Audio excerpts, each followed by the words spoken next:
Hello everyone, so here's a quick demo how you can integrate multiple Azure DevOps organizations with one Jira instance.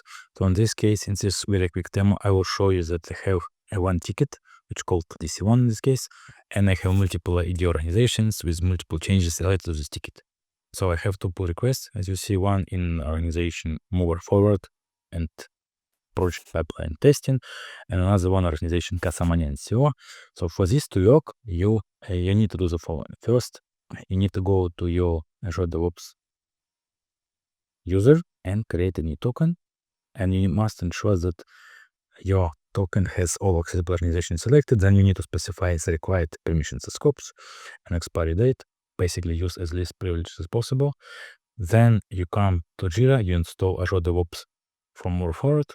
It's a top application from the marketplace, and you connect it. And then you basically subscribe to multiple projects in different organizations. Like I've done here, I subscribe to these projects, one IDO from one IDO instance, but two different organizations and two different projects. And then when you use Jira issue ticket in your pull request branches commits, you will get them all linked to one ticket and all visible in one place. Like you have branches, branch 1, branch 2, you have commits coming from different ID organizations, and of course you have pull request and so on and so forth. So the cool stuff about this, it takes a second to set up, and then you have transparency between your Azure DevOps and Jira. If you have any questions, please let us know. Thank you very much.